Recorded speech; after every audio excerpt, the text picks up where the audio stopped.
Le 10h midi, Sud Radio Média, Valérie Expert, Gilles Gansman. Bonjour à toutes et à tous, mardi 10 septembre. Bonjour Gilles. Bonjour Valérie. Ça va? Vous êtes remis de votre épopée? Je me suis remis de mon épopée Eurostar. On pourrait faire un envoyé spécial suivi d'une enquête exclusive. Je suis resté 11 heures coincé dans un Eurostar, plus dehors. Tout ça a été très mal géré par Eurostar.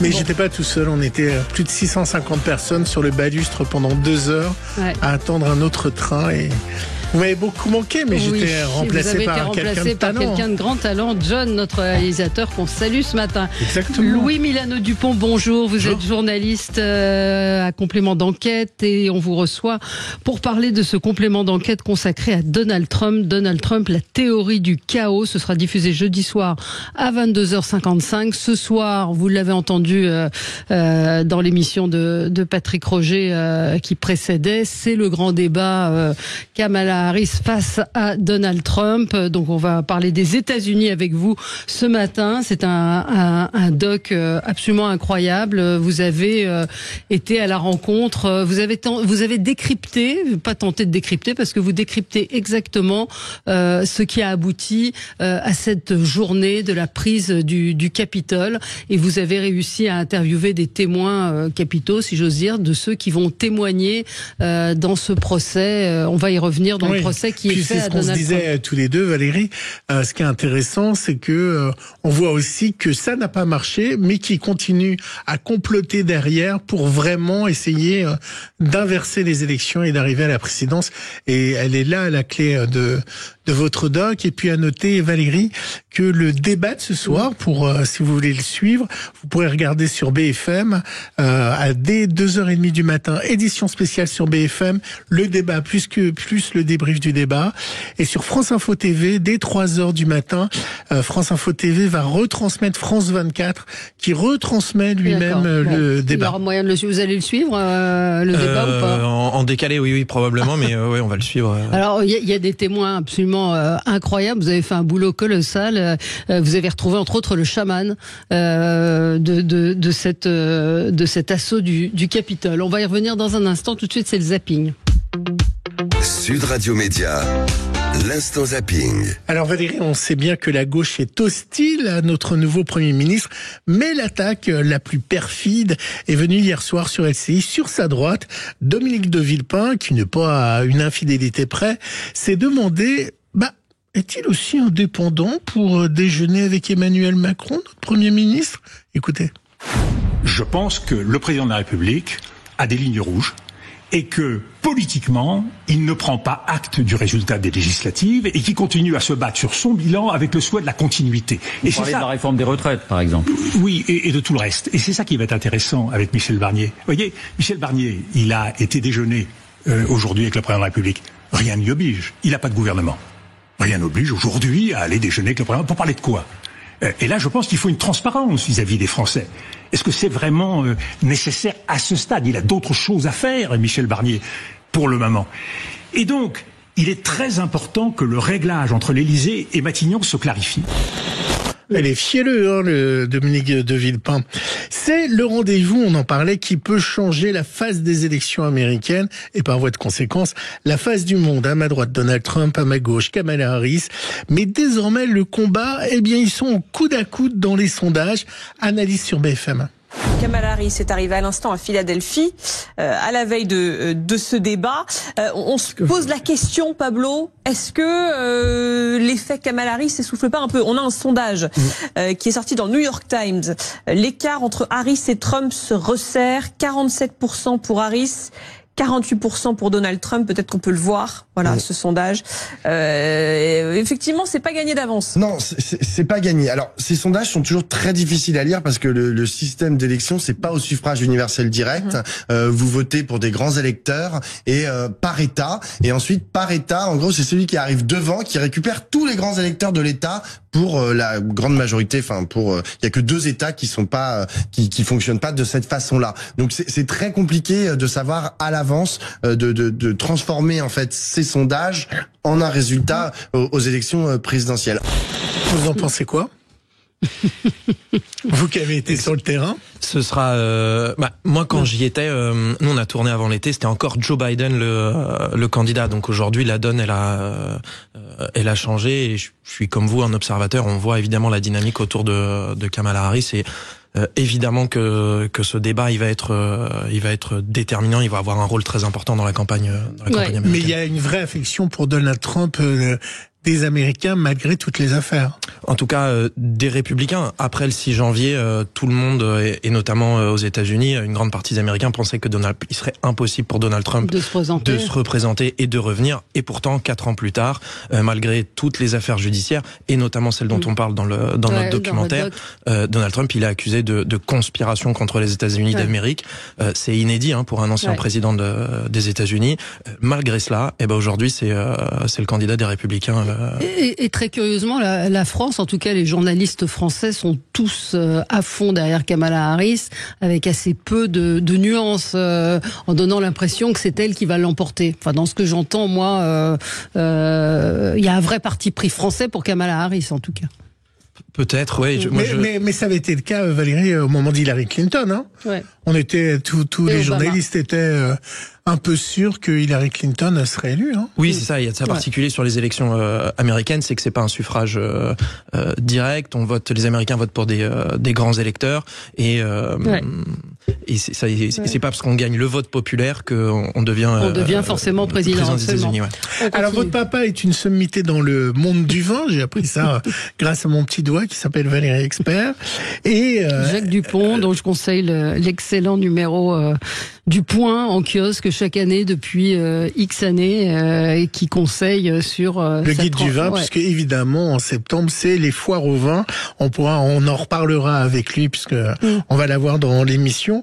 Alors du coup, c'était un petit clin d'œil parce que je ne sais pas si vous avez vu passer cette information de la sangria la plus chère au monde. Vous l'avez vu ou pas cette information? Alors écoutez cette sangria la plus chère au monde. Reportage sur BFM Business. C'est sans doute la sangria la plus chère du monde, vendue 120 000 € dans un bar de Cannes. Pourquoi? À cause des bouteilles de Pétrus vidées dans ce saladier avec des oranges et surtout tout un tas de glaçons.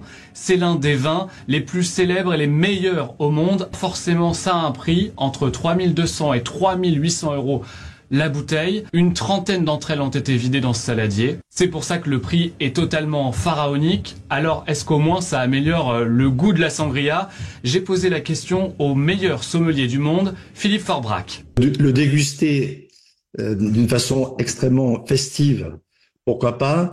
Le mettre dans une sangria avec des ingrédients qui viennent l'accommoder, ça peut pas être mauvais, hein, mais c'est pas franchement sa vocation. Mettre du Pétrus dans une sangria, c'est comme allumer un feu avec un Picasso ou un Van Gogh. Ça fonctionne, hein, mais c'est pas du tout la vocation.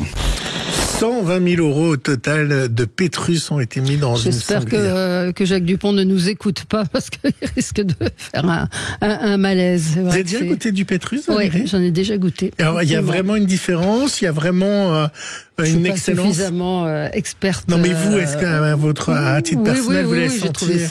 J'ai trouvé ça très bon. Maintenant, il y a des tas de gens qui ont fait des tests de mettre. Vous avez déjà bu du Pétrus, j'imagine, avec le papa que vous avez? Non, vous n'êtes pas très vin? Non, et en tout cas, sûrement pas avec des fruits de la sangria. C'est monstrueux. Mais il vous a pas transmis la passion du vin? Si. Enfin, mon père m'a transmis plein de choses et évidemment l'amour du vin. Oui. Et puis cette semaine, Valérie, c'est la semaine de Silex and the City de Jules. La BD sort vendredi et demain mercredi avec un épisode intitulé La Clé. Et demain, le film La Clé sort sur tous les écrans. Alors pour ceux qui ne connaissent pas, Silex and the City, c'est une BD qui transpose notre monde à l'époque de la préhistoire. Alors dans le film, Valérie, il y a 2 bactéries. Et les 2 bactéries s'appellent Julie et François. Ça vous parle, Julie et François? Ces bactéries, eh bien, dans le film, c'est Julie Gaillet et François Hollande eux-mêmes qui font les voix. En tant qu'organisme monocellulaire, on n'était pas sur des revendications trop catégorielles. Enfin, tu te rappelles quand même qu'à un moment, tu avais pris ce slogan. Le changement, c'est maintenant. Oui, d'accord, c'est vrai. Mais c'était juste un slogan politique, dans le cadre d'une campagne électorale. On savait tous que ça n'allait pas changer les grands principes de base.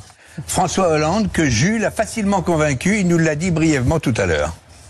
Je remercie Jules de m'avoir confié un rôle pour lequel je ne m'étais jamais porté candidat. Mais savoir que Julie Gaillet pouvait être mon partenaire dans cette scène, alors a fini de me convaincre, parce que là, j'étais sûr que ce n'était pas du cinéma. C'est rigolo quand même, c'était dans cet avou hier soir. Et puisqu'on parle de doublage, comment ne pas rendre hommage à James Earl Jones, vous savez, qui est mort à 93 ans et qui était la célèbre voix de Dark Vador. No, I am your father. Et puis il a été aussi la voix de Mufasa dans le Roi Lion. Il y a un nouvel épisode du Roi Lion qui va arriver. On s'est demandé avec John si ça sera son dernier film ou est-ce qu'il a continué à faire la voix de Mufasa. Et puis une autre voix qui s'est éteinte, Sergio Mendes, qui était le roi de la bossa nova. Il est mort à 86 ans. Más que nada.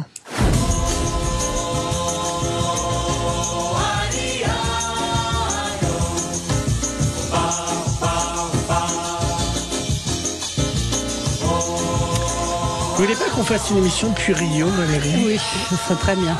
Allez, on se retrouve dans un instant. On va parler des États-Unis, de ce complément d'enquête. Donald Trump, la théorie du chaos. Comment en est-on arrivé à cette journée du 6 janvier, cet assaut du Capitole, cette accusation, enfin cette mise en examen contre Donald Trump, qui est accusé d'avoir échafaudé un coup d'État contre les États-Unis. À tout de suite avec Louis Milano-Dupont qui a réalisé ce document à ne pas manquer dans Complément d'enquête jeudi. Le 10h midi, Sud Radio Média, Valérie Expert, Gilles Gansman. Sud Radio Média, l'invité du jour. L'invité du jour, c'est Louis Milano-Dupont. Vous êtes journaliste à Complément d'enquête et je recommande le document que vous avez réalisé, Donald Trump, la théorie du chaos. C'est jeudi soir sur France 2 à 22h55. Je rappelle que cette nuit, le débat très important entre Donald Trump et Kamala Harris sera diffusé sur France 24, rediffusé sur France Info TV ainsi que sur BFM à partir de 2h30 du matin. La stratégie du chaos, écoutez, je vous propose d'écouter la bande-annonce qui pose assez bien ce que vous avez voulu, ce que vous racontez dans ce documentaire. Nous sommes tous ici pour ne pas nous laisser voler notre victoire par des démocrates radicaux de gauche. Et nous allons aller au Capitole. J'ai appelé le président, il n'a jamais répondu. C'était la seule personne, la seule voix qui avait le pouvoir de mettre fin à tout ça, et il a décidé de ne pas le faire. Par ses actions ou son inaction, j'ai failli perdre la vie.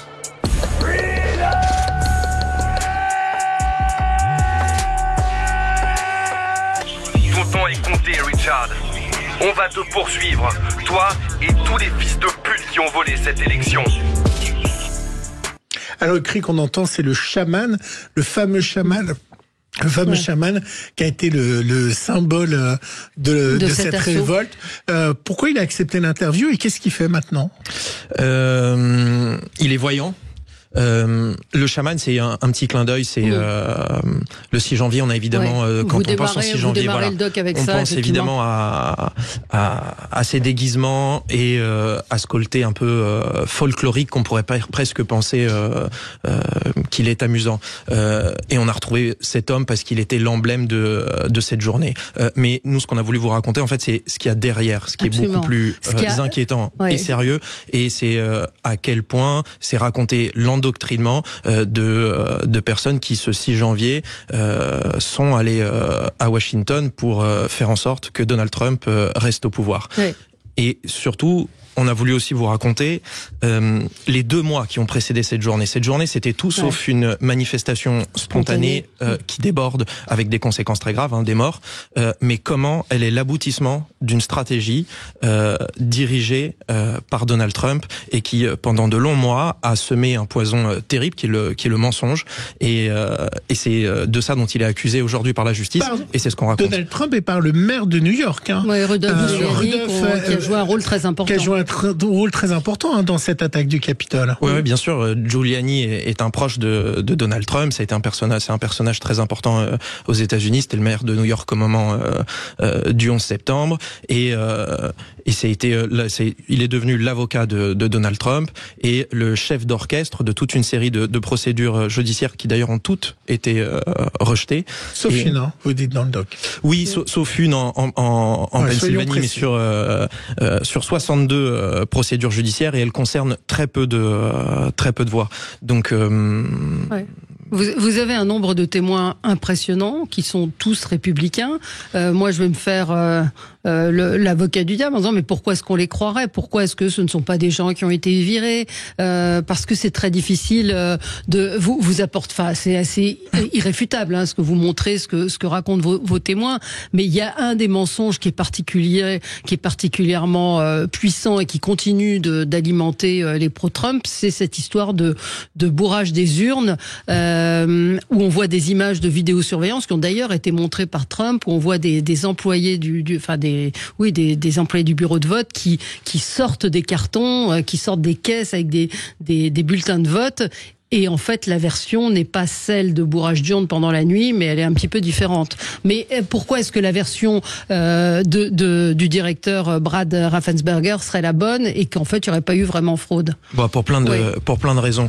D'abord parce que cette nuit-là, dans ce bureau de vote, il y avait des enquêteurs indépendants. Ouais.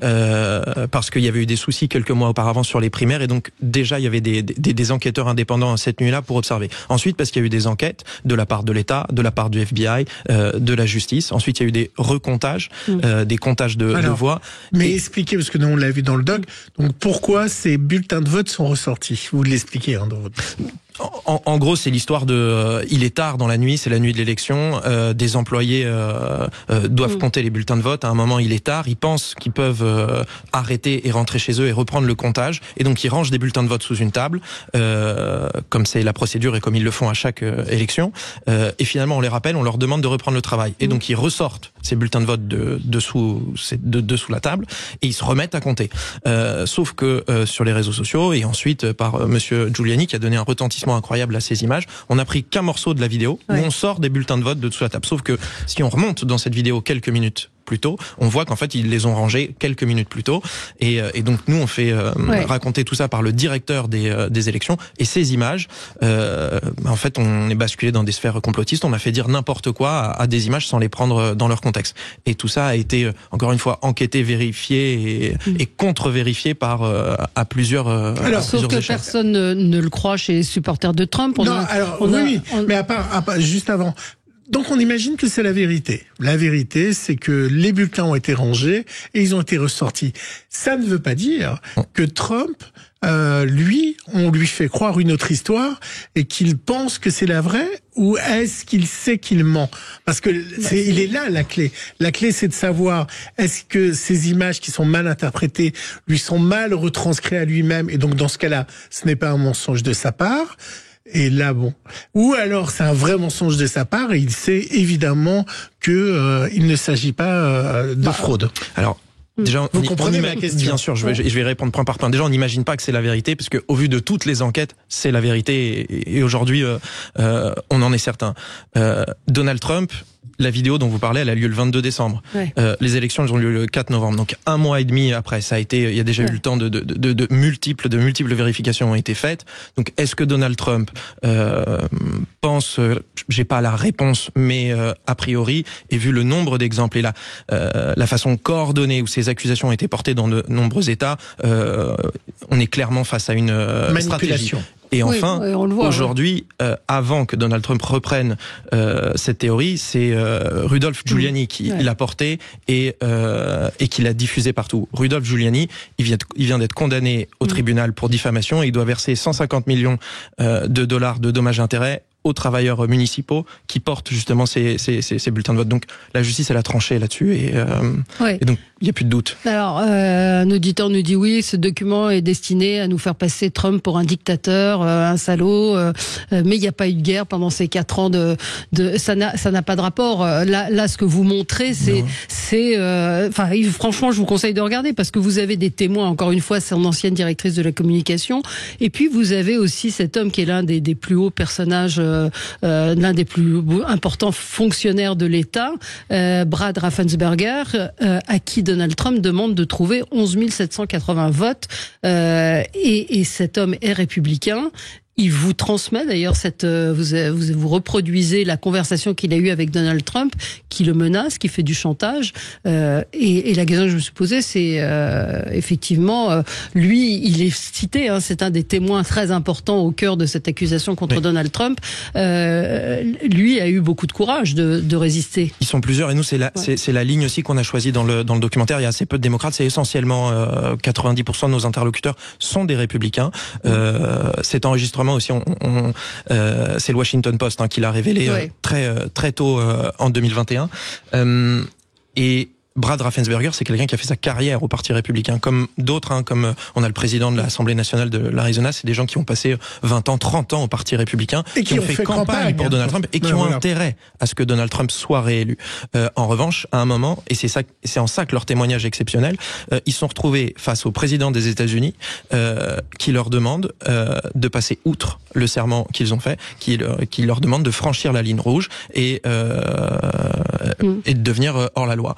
Et malgré la pression, malgré le fait qu'on est du même parti, du même bord politique, qu'on partage les mêmes idées politiques, et qu'on a intérêt à ce que notre président soit élu, il y a un moment, il y a une espèce de garde-fou, et c'est en ça que nous on a voulu faire parler ces gens-là, et c'est pour ça qu'on les a trouvés intéressants. Je voudrais répondre parce que c'est assez fascinant. Vous avez la même chose aux États-Unis, on le voit vers la fin du document où vous allez voir des soutiens de Trump pour cette élection, des auditeurs qui nous disent vous me faites rire, tous des républicains qui ont répondu arrêtez avec vos mensonges, c'est pas des républicains, c'est des gens qui sont en titre.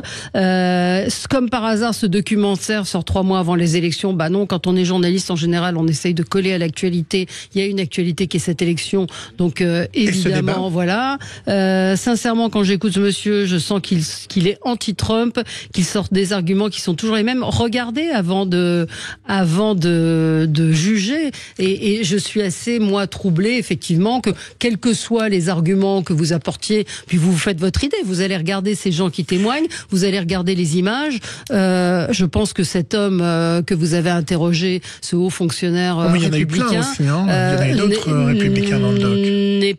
On ne peut pas vraiment douter de sa parole puisque vous entendez la conversation qu'il a avec Donald Trump qui lui demande instamment de trouver ses électeurs. Bien sûr, l'enregistrement est là, il existe, et puis la question c'est pas de savoir si on est pro-Trump ou anti-Trump, là on parle juste des faits en fait de vérité établie, et c'est ça, nous c'est ça notre travail, c'est pas d'être pro-Trump, anti-Trump. Nous on raconte des faits, et on raconte dans ce documentaire comment et c'est factuel encore une fois, comment est-ce qu'un homme, dans les 2 derniers mois de sa présidence, accessoirement le président des États-Unis d'Amérique, a tout fait pour se maintenir au pouvoir, et ce qui n'a jamais eu lieu avant dans l'histoire des États-Unis. Il y a toujours eu des transferts de pouvoir pacifiques, et nous on s'est concentré sur ces 2 derniers mois, et c'est ça qu'on a trouvé intéressant, et c'est l'un des procès les plus graves auxquels Donald Trump, si un jour il a lieu, il va devoir affronter. Et c'est ça qu'on raconte. Et on va avoir lieu ou pas le procès? Pour l'instant, c'est après les élections. Les élections seront évidemment déterminantes. Pour le moment, il a eu des victoires, notamment avec la Cour suprême, qui parle d'une immunité partielle, mais pas surtout, puisque le procureur a produit un nouvel acte d'accusation il y a quelques jours. Et en revanche, évidemment que s'il est élu, notamment sur ces procédures fédérales, il aura le pouvoir de mettre un couvercle dessus, de faire en sorte qu'elle n'aille pas plus loin. Le Capitole empêche à un certain moment la signature de la part des députés du Capitole de l'élection de Donald Trump, et pendant ce temps-là, en parallèle de ça, il essaye de recruter de fausses grands électeurs pour se faire élire. Cette histoire est aussi incroyable. Il vous l'a raconté avec des républicains qui ont été recrutés par Donald Trump pour trouver de gens qui se font passer pour des faux grands électeurs, c'est ça?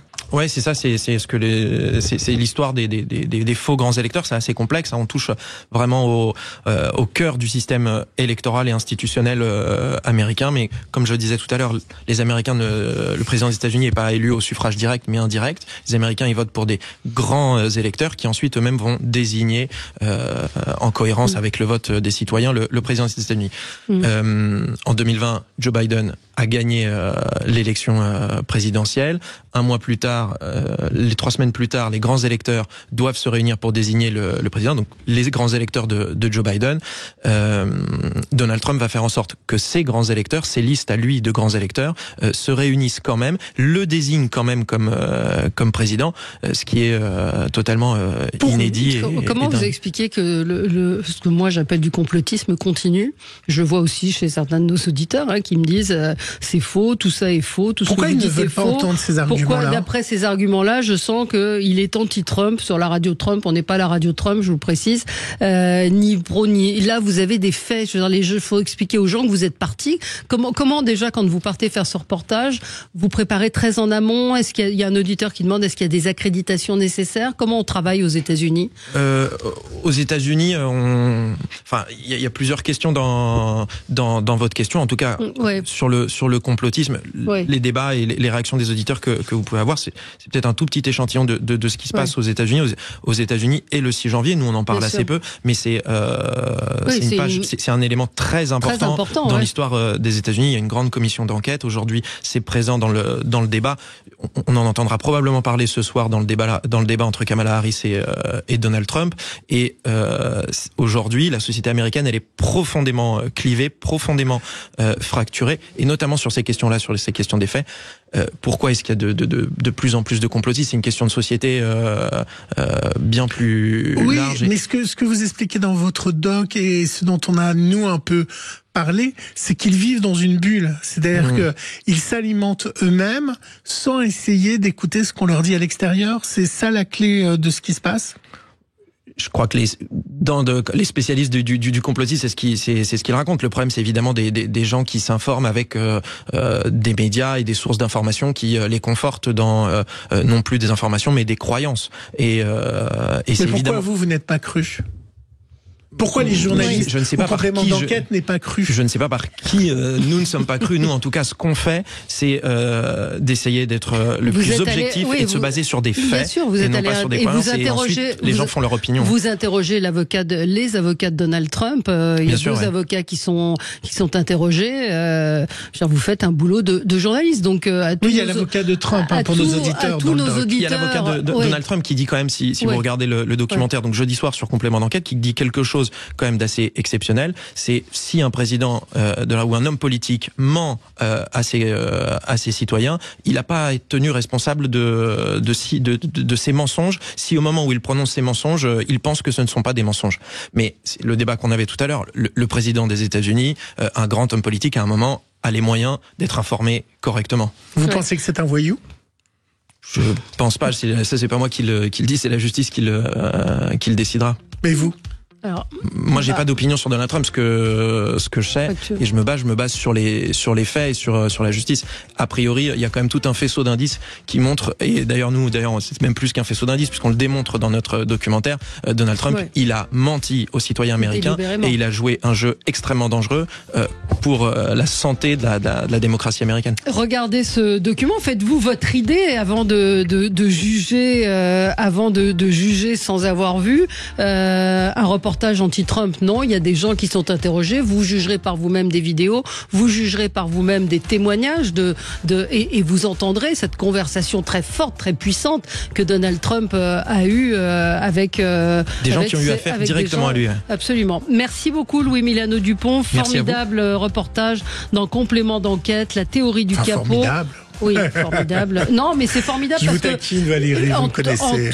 Et je réponds aux auditeurs, si un reportage était fait par Complément d'enquête sur Kamala Harris, je le regarderai de la même manière et je m'intéresserai de la même manière aux documents qui nous sont proposés. Donc, j'ai trouvé que c'était intéressant et que vous avez eu des témoins qui sont remarquables et intéressants. Donc, c'est jeudi soir, 22h55 sur France 2. À tout de suite. Le 10h midi, Sud Radio Média, Valérie Expert, Gilles Gansma, Sud Radio, le supplément média. Le supplément média se consacré à Pékin Express All-Star tous les samedis soirs à 21h05 et on reçoit aujourd'hui un couple mythique, un des couples qui a marqué la précédente saison. Je vous laisse les annoncer. Et à Wang, alors comment on dit? Non, je veux dire Wang. Wang, c'est très bien. Et votre sœur? Queen. Wang et Queen.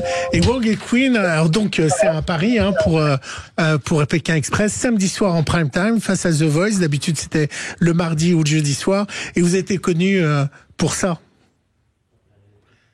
Alors, pour parce qu'ils étaient tout le temps en train de s'engueuler. Vous étiez tout le temps en train de... Mais c'est dans la vie aussi, vous vous engueulez tout le temps ou pas? On est comme ça. On est frères et sœurs, hein, c'est pour ça.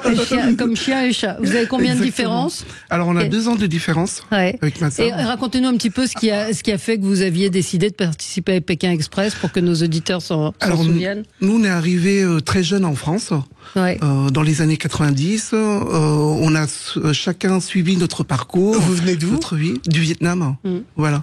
Et on s'est un peu perdu de vue. Et je me suis dit, j'adore cette émission, j'adore voyager, je vais nous inscrire pour se retrouver, pour partager de bons moments ensemble. Et voilà. Alors, elle ne savait pas que...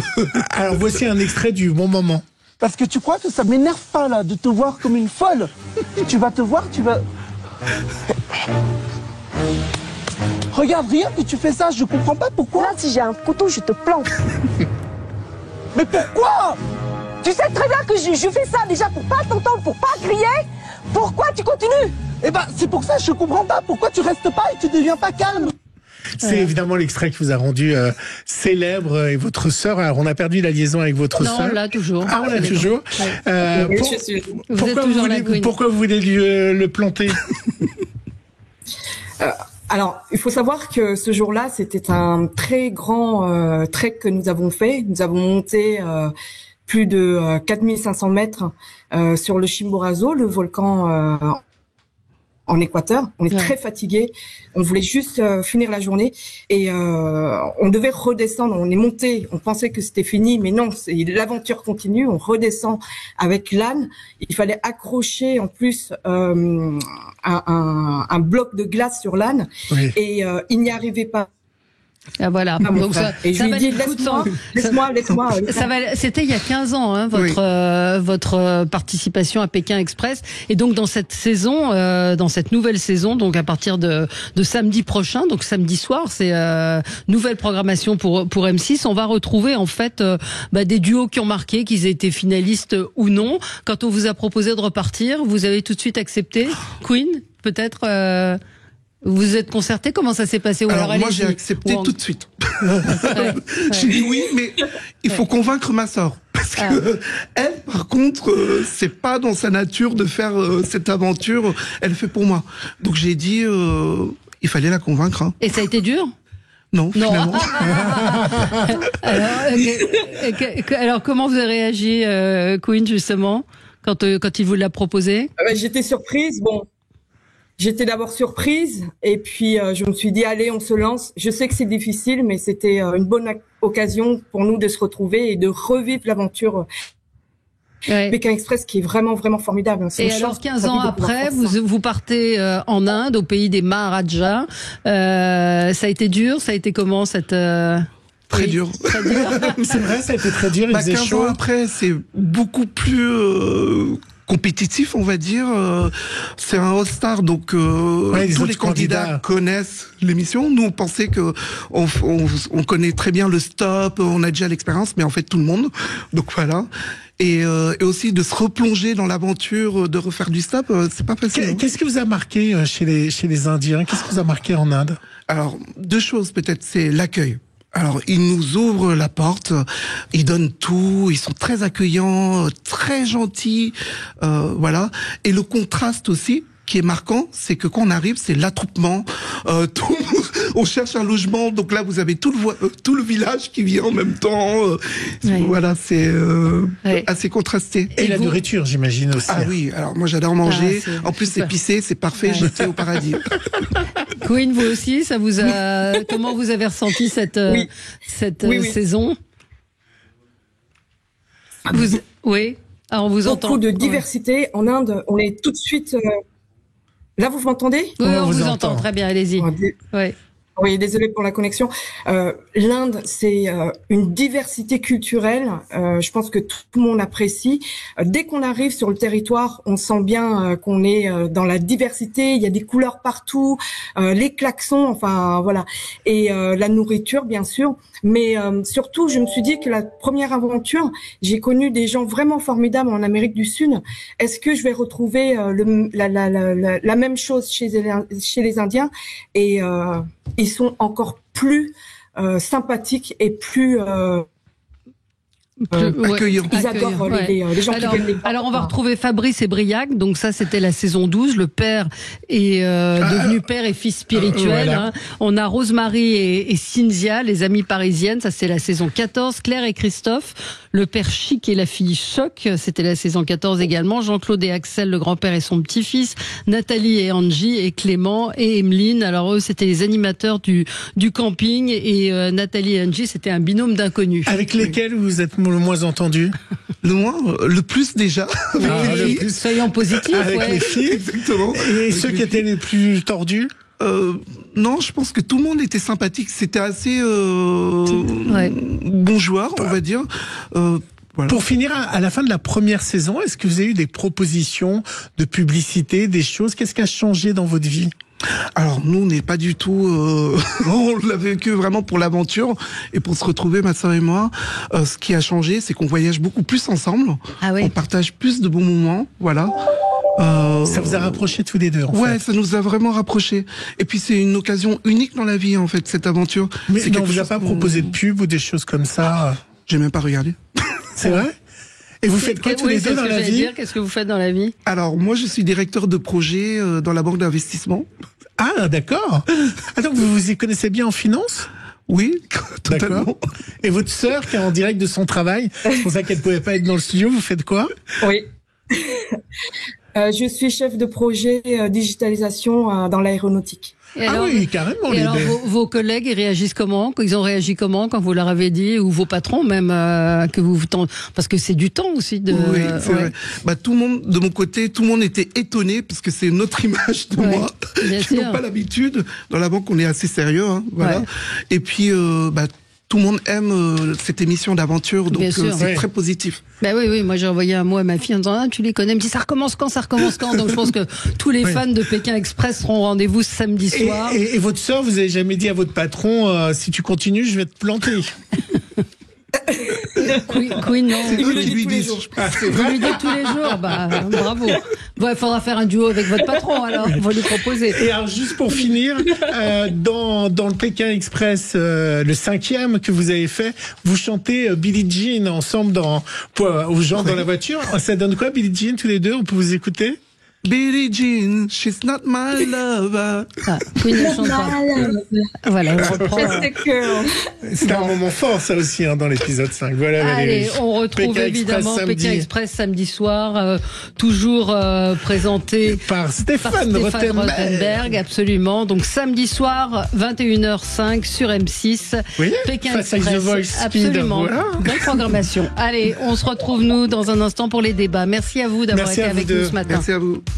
Sud Radio. Sud Radio. Parlons vrai. Parlons vrai. Sud Radio. Parlons vrai.